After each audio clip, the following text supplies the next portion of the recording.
नमस्कार दोस्तों, ये मैं डबल एंड ट्रिपल इंटीग्रेशन पे एक नए प्लेलिस्ट चालू कर रहा हूँ। अगर आप इस प्लेलिस्ट के सारे वीडियो अगर अच्छे से देख लेंगे तो आपको डबल एंड ट्रिपल इंटीग्रेशन के कंसेप्ट समझने में कोई कठिनाई नहीं होगी। और आप अगर अच्छे से वो वीडियो देखेंगे और प्रैक्टिस करेंगे कुछ एग्ज़ाम्पल्स, तो आपको ये कंसेप्ट में अच्छी खासी महारत हासिल होगी।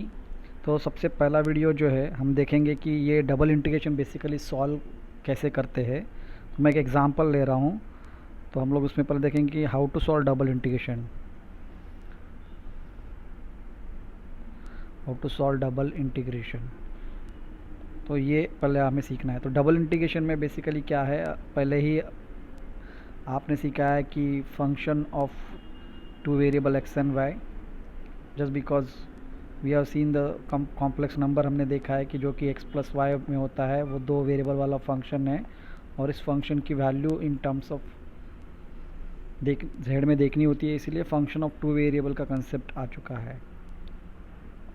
तो यहाँ पे फंक्शन ऑफ टू वेरिएबल की डेरिवेटिव हमने निकाली है, derivative with respect to x and with respect to y। तो अभी हमें ये फंक्शन ऑफ दो वेरिएबल का इंटीग्रेशन निकालना है। तो मैं एग्जांपल ले रहा हूँ, ये एग्जांपल है integration 0 to 1 integration x square to x.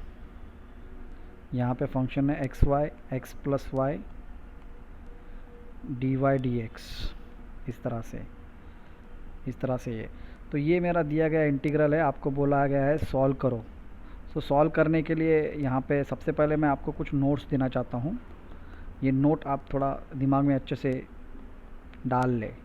Note क्या होता है, ये जो इंटीग्रल होता है, इस इंटीग्रल में दो इंटीग्रल होते हैं। एक अंदर का इंटीग्रल होता है, मतलब पहले वाले इंटीग्रल साइन के बाद में एक ब्रैकेट देना है आपको, और पहला वाला जो भी विथ रिस्पेक्ट टू वेरिएबल है उसके बाद में क्लोज करना है उस ब्रैकेट को।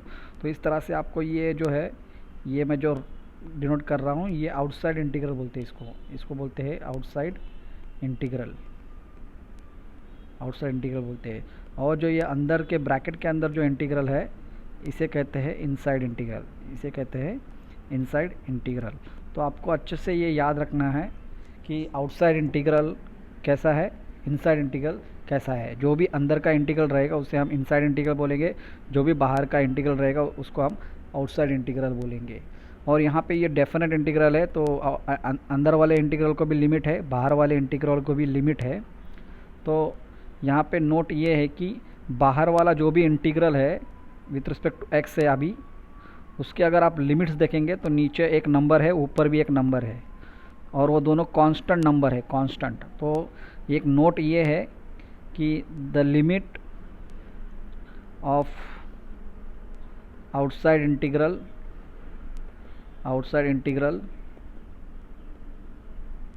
Are always constant. तो ये काफ़ी इम्पोर्टेंट नोट है कि मतलब जो भी बाहर वाला इंटीग्रल रहेगा उसके जो भी लिमिट्स रहेंगे वो एक कांस्टेंट नंबर होंगे। तो रियल नंबर हो सकते हैं। ओके, तो कोई भी यहाँ पे नीचे एक कांस्टेंट नंबर रहेगा, ऊपर एक कांस्टेंट रहेगा। और दूसरी नोट अगर आप ध्यान से देखेंगे, यहाँ पे ये जो अंदर का इंटीग्रल है उसके लिमिट देखिए, ये एक्स स्क्वायर है, ये एक्स है। एक्स एंड एक्स स्क्वायर क्या है भाई, वेरिएबल है। तो ये जो है एक्स एंड एक्स स्क्वायर वो वेरिएबल है। सो क्या होता है, मतलब the limit of inside integral is in the form of or is in the equation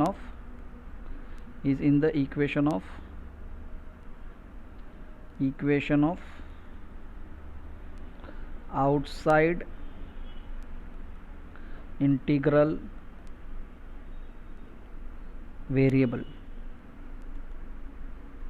मतलब ये देखना यहाँ पे अच्छे से आप लोग अभी देखो, यहाँ पे एकदम बढ़िया से, ये जो भी है अंदर का इंटीग्रल ये विथ रिस्पेक्ट टू y है, और यहाँ पे जो ये है बाहर का integral with respect to x है। तो बाहर के इंटीग्रल का लिमिट जो है कांस्टेंट नंबर है 0 and 1, और जो अंदर का इंटीग्रल है उसका जो लिमिट है इन टर्म्स ऑफ एक्स है।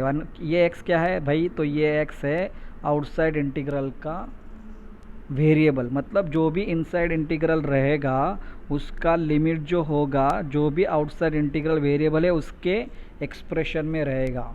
तो अगर बाहर का integral with respect to x है तो इसके लिमिट जो होंगे इन टर्म्स ऑफ एक्स होंगे, और बाहर का integral with respect to y तो इनके लिमिट जो होंगे इन टर्म्स ऑफ वाई होंगे। तो ये आपको अच्छे से रटना है कि अंदर वाले इंटीग्रल का लिमिट हमेशा कांस्टेंट होगा और बाहर वाले इंटीग्रल का लिमिट हमेशा कांस्टेंट होगा, और अंदर वाले इंटीग्रल का लिमिट जो होगा वो हमेशा बाहर वाले इंटीग्रल के वेरिएबल के इक्वेशन में रहेगा। तो वो इक्वेशन कांस्टेंट इक्वेशन भी होता है। ओके, तो अभी हम देखेंगे कि ये सॉल्व कैसे करेंगे हम लोग। तो ये आपका दिया गया इंटीग्रल है, तो आंसर में लिख रहा हूँ मैं कि आई आपका दिया गया इंटीग्रल है जो कि 0 to 1, यहाँ पे नीचे एक्स स्क्वायर से एक्स तक, यहाँ पे एक्स वाई, ये एक्स प्लस वाई है, अंदर में ये integration with respect to y, बाहर विथ रिस्पेक्ट टू एक्स है। तो पहले हम आइडेंटिफाई करेंगे कि इसके अंदर ये एक इंटीग्रल है जो कि इनसाइड इंटीग्रल है, और हम लोग यहाँ पे ये जो अंदर का इंटीग्रल है उसको ऐसे साइड में लेंगे, I1 बोलेंगे उसको, और उसको पहले सॉल्व करेंगे। तो ये आपको थोड़ा इजी पड़ेगा सॉल्व करने के लिए। तो अभी ये क्या है, सो ये जो है ये इंटीग्रल हो गया विथ रिस्पेक्ट टू वाई, जिसमें आपको क्या करना है, एक्स को कांस्टेंट करना है। सो ये इंटीग्रेशन निकालना है आपको विथ रिस्पेक्ट टू वाई, और एक्स कांस्टेंट हो जाएगा इसमें। तो इसीलिए हम लोग यहाँ पे जहाँ पे भी एक्स दिख रहा है उसको कांस्टेंट लेंगे। तो ये हमारा एक्स जो है यहाँ पे वो कांस्टेंट है, उसको हम बाहर लेंगे, बाकी इंटीग्रल एज इट इज़। तो ये एक्स स्क्वायर टू एक्स, ये वाई, ये एक्स प्लस वाई, ये डी वाई। ये वाई बाहर नहीं आएगा बिकॉज वेरिएबल है, और ये एक्स तो बाहर आएगा ही नहीं। उसके बाद में हम लोग इसको सॉल्व करेंगे। तो ये एक्स एज इट इज़, ये अंदर वाला integral x square to x, पहले ये फंक्शन को अंदर मल्टीप्लाई करके लेते हैं। तो ये x y plus y square हो गया, डी वाई हो गया। अभी ये एक्स, अभी ये इसका इंटीग्रेशन निकालेंगे हम लोग। तो ये एक्स कांस्टेंट है वो एज इट इज़, वाई का इंटीग्रेशन वाई स्क्वायर बाई 2, यहाँ पे ये वाई स्क्वायर है, वाई स्क्वायर का integration y cube by 2, y cube by 3, और फिर ये एक्स स्क्वायर अपॉन ये एक्स, ये लिमिट्स डालेंगे हम लोग। उसके बाद में ये एक्स एज इट इज़, अभी ये लिमिट डालेंगे हम लोग। तो ये एक्स कांस्टेंट है, यहाँ पे ये एक्स स्क्वायर बाई 2 हो जाएगा, प्लस ये एक्स क्यूब बाई 3 हो जाएगा, माइनस करके अभी ये नीचे वाला लिमिट डालेंगे। तो ये एक्स इंटू ये बनेगा x raise to 4 by 2, plus ये बनेगा एक्स स्क्वायर रेस टू 3 यानी एक्स रेस टू 6 बाई 3 बनेगा। ये इस तरह से आप इसको सॉल्व कर सकते हैं। तो ये अभी हम लोग सॉल्व करेंगे। ये एक्स एज इट इज़, ये बनेगा एक्स क्यूब बाई 2, ये बनेगा प्लस एक्स क्यूब बाई 3, ये बनेगा x raise to 5 by 2, minus ये बनेगा एक्स रेस टू 6 बाई 3। इस तरह से ये सॉल्व होगा। देखिए अच्छे से ये सही हो रहा है कि नहीं। ओके, तो ये हो गया। अभी हम लोग जो भी कैलकुलेशन होता है वो कैलकुलेशन सॉल्व करेंगे। ये मल्टीप्लाई करेंगे अंदर, ये 3 + 2 5 एक्स रेस टू 4 बाई 6 हो जाएगा, ये minus x raise to 6 by 2 हो जाएगा, ये minus x raise to 7 by 3 हो जाएगा। ओके, तो ये हो गया आपके I1 की वैल्यू। तो अभी हमको ओरिजिनल I निकालना है। तो I की वैल्यू क्या है भाई, इंटीग्रेशन 0 to 1 और उसके अंदर I1 और इसका integration with respect to x ये है। तो पहले अभी हम ये I1 निकालेंगे। 0 to 1 ये 5 by 6 x raise to 4 minus x raise to 6 by 2 minus x raise to 7 by 3 bracket close dx। अभी ये integration with respect to x निकालेंगे। तो ये 5 बाई 6 ये हो गया x raise to 5 upon 5 minus ये x raise to 7 by 2 into 7 minus ये x raise to 8 upon 3 into 8 और ये लिमिट 0 to 1। तो 1 डालेंगे हम लोग। 1 डालने के बाद पहला आएगा ये 1/6, ये आएगा 1/14, ये आएगा 1/24 और 0 डालने के बाद सभी टर्म 0 हो जाएंगे, इसलिए वो डालने की ज़रूरत नहीं है। फिर अभी आपका जो फाइनल आंसर आएगा ये आएगा 1/6 माइनस 1/14 माइनस 1/24। अभी आप इसको सिंप्लीफाई करो जो कि आपका फाइनल आंसर आएगा। तो बेटा दोस्तों ये मेरा पहला लेक्चर है डबल इंटीग्रेशन के प्लेलिस्ट का। अगर आपको ये वीडियो अच्छा लगे तो लाइक करो, शेयर करो मेरे चैनल को और सब्सक्राइब करो। थैंक यू दोस्तों, धन्यवाद।